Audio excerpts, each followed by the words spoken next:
일에 치이고 사람에 치여 고단한 일상이지만 우리를 위로해주는 것도 결국은 사람인 것 같습니다. 하지만 그런 사람을 만나기란 쉽지 않죠. 거절에 익숙한 사회생활 속에서 사람들은 때로 아주 매몰차지는 않게 여지를 남기며 이런 말을 하곤 합니다. 너무 기대는 하지 마세요.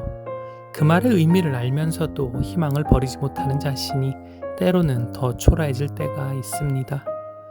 그러나 아직 할 수 있다고, 할 수 있는 일이 있다고 손을 잡아주는 그런 사람을 우리는 어쩌면 예상치 못한 장소에서 만나게 될 수도 있습니다.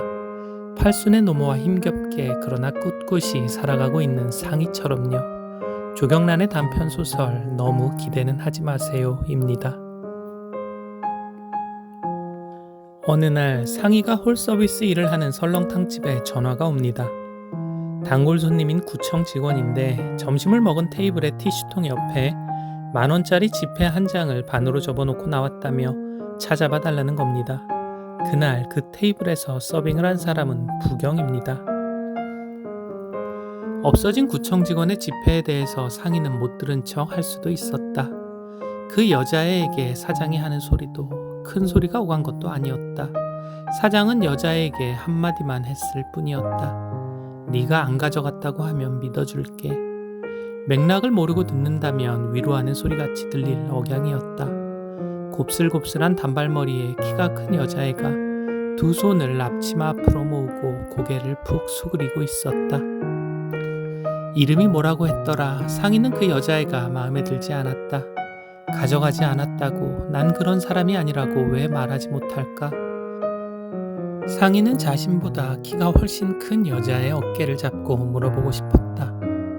틈날 때마다 식당 뒷문으로 가선 길고양이 사료들을 꺼내놓곤 하더네.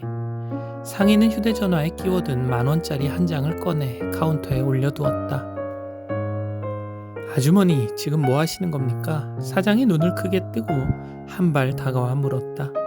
상희는 자신이 해야 한다고 생각한 말을 사장에게 했다. 사장이 제 겨드랑이로 양쪽 손을 찔러 넣으며 말했다. 아주머니는 자기가 뭐라도 되는 줄 아시나 봅니다. 여자애도 상희도 일을 그만두지 않았다. 그만두라는 말을 들은 것도 아니었다. 그러나 며칠 후 상희는 스스로 그만두겠다고 말했다. 일한 지 한 달도 못 되던 때였다. 며칠 후엔가 모르는 번호로 메시지가 왔다. 제 이름은 부경이에요. 죄송해요. 저 때문에. 그리고 고맙습니다.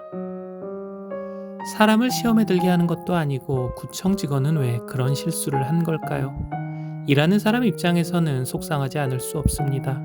결국 그 일로 인해 부경은 마음의 상처를 입고 상희도 일자리를 관두게 되었으니 말입니다. 그나마 다행인 것은 그 일 이후로 상희와 부경이 조금 가까워졌다는 사실입니다. 그러나 얼마 지나지 않아 상희가 일을 그만두었기 때문에 거의 30살 차이가 나는 두 사람은 가끔 메시지를 주고받으며 지내게 됩니다. 그런데 상희의 어머니가 팔을 다치면서 상희는 급하게 어머니를 돌봐줄 누군가가 필요해졌습니다. 그 순간 상희가 떠올린 사람이 바로 아줌마에게도 아주 좋은 시절이 올 거예요 라고 메시지를 보내주었던 부경입니다. 상희가 부탁했던 시간은 정오부터 6시까지인데 부경은 한 번도 제 시간에 돌아가지 않았다. 오늘 저녁엔 중국 음식을 시켜 먹자고 지하철 안에서 전화했을 때 엄마는 저녁 준비를 마쳐 놓았으니 그냥 오라고 했다. 둘이서 수제비 반죽을 한 모양이었다. 손을 씻고 나와 상희는 식탁에 앉았다.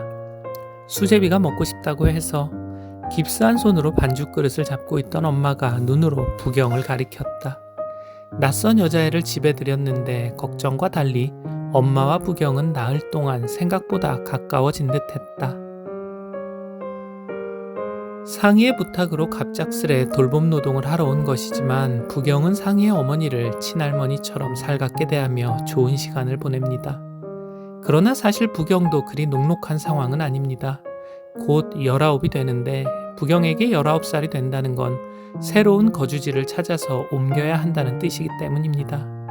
설렁탕 식당에서 소란이 있기 얼마 전 상희는 사장이 직원들에게 부경에 관해 이렇게 말하는 걸 들은 적이 있습니다. 비빌 언덕이 없는 애들은 늘 조심해야 합니다. 상인은 그런 말을 하는 사장을 경멸하면서도 그 또한 부경을 완전히 신뢰하지는 못합니다. 그래서 이런 실수를 하고 맙니다. 수제비를 먹고 부경과 헤어지던 날 상인은 지하철역까지 배웅을 나갔다. 부경에게 억지로라도 아르바이트비를 주려고. 그날 엄마가 잠든 것을 확인하고도 도로 소파에 앉은 부경은 선뜻 돌아갈 생각을 하지 않았다. 상인 눈에는 그렇게 보였고 어딘가 초조해지는 마음으로 말했다. 너무 늦었다라고. 부경이 자리에서 일어나 상인을 보지 않은 채 한쪽 입끝을 올리고 웃었다. 비빌 언덕이 없는 애들은 조심해야 해.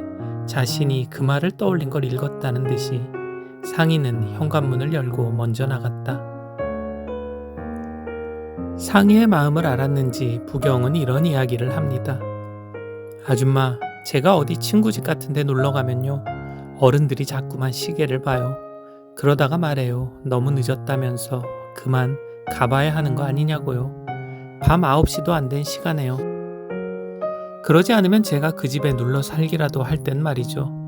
짙고 검은 눈 밑에서 부경의 눈동자가 흔들렸다. 나는 너와 둘이다. 부경은 그런 문장이 프린트된 에코백을 메고 있었다. 그런 거 아니야 라고 말해야 했는데 상인은 지하철역으로 들어오고 나가는 사람들이 신경 쓰여 한 걸음 더 뒤로 떨어져 서 있기만 했다. 아줌마, 연락할게요. 그땐 아줌마가 저 도와주시는 거예요. 그러니까 이 돈은 받지 않을 거고요. 부경은 지하철역 계단을 뛰듯이 후다닥 내려가 버렸다. 상인은 자신의 실수를 깨닫고 후회하지만 부경은 이미 가고 없습니다. 그날 이후 부경의 안부가 궁금했던 상인은 어머니가 부경과 꾸준히 연락을 주고받고 있다는 것을 알게 됩니다. 너한테 뭐 부탁할 게 있다고 하더라만. 요보호 아동이란 말을 부경에게 처음 들었다. 그 보호는 고등학교를 졸업하면 그때부터는 보호 종료 아동이 된다고 부경은 설명했다. 그야말로 사회로 던져지는 거죠.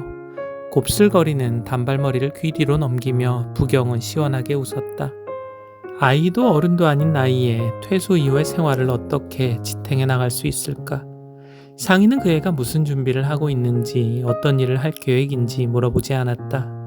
그런 걸 물어볼 자격을 가진 어른은 따로 있을 듯해서 어떤 어른은 50이 넘어도 비빌 언덕 하나 없다고 느끼고 이미 너무 무거워진 하루 앞에서 헉헉거리기만 할 뿐이다. 지금은 당장 내일을 걱정해야 한다. 자신과 엄마 그리고 또 남은 날들. 상인은 처음엔 부경의 부탁을 거절합니다. 딱 하루만 이제 곧 19살이 되는 요보호 아동의 보호자가 되어달라는 부탁을요. 아줌마, 그 강아지가 많이 아파요. 안락사까지 사흘 남았어요. 제가 안 데려오면 그 앤 그대로 죽겠죠. 미성년자가 유기견을 입양하려면 보호자를 대동해야 합니다.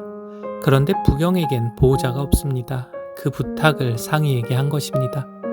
아직 자신도 보호가 필요한 부경이 자신보다 더 작은 존재에게 손을 내미는 모습, 그 따뜻한 마음과 자기가 할 수 있는 일을 찾아 행동하는 부경을 보며 삶에 지쳐있던 상희의 마음이 움직입니다. 상희는 불쑥 이렇게 말할 뻔했다. 어쩌면 찾을 것도 같아. 그러면 부경이 이렇게 물을 것이다. 뭐를요? 내가 할 수 있는 거. 그러면 이해는 웃으며 또 묻겠지. 뭐요? 굴삭기 모는 거? 아니면 사람 구조하는 거요? 그게 굴삭기를 모는 일인지 고립된 누군가를 구조하는 일인지 아니면 자신을 구하는 일인지 아직은 잘 모르겠다는 표정으로 상희는 고개를 끄덕일 것이다.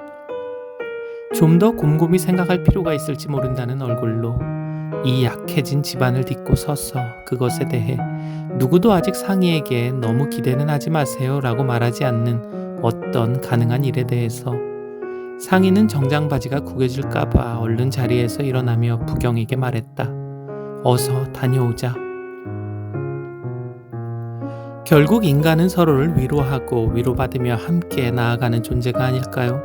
설렁탕집에서 부경을 도운 건 상희였지만 유기견을 구하기로 한 것도 부경의 부탁 때문이었지만 그 일로 인해 오히려 더 큰 위안과 용기를 얻은 것은 상희입니다. 너무 기대는 하지 말아요를 읽는 내내 떠오른 노래가 있습니다. 바로 이상은의 둥글게입니다. 꽃을 밟지 않으려 뒷걸음치던 너와 부딪혔어. 함께 웃음이 나왔어. 하늘이 투명해서 너도 빛났지. 혹시 내가 오래도록 기다려왔던 그 사람이 너였으면 좋겠어. 작은 빗방울이 세상을 푸르게 하듯이, 부드러운 것이 세상을 강하게 하듯이.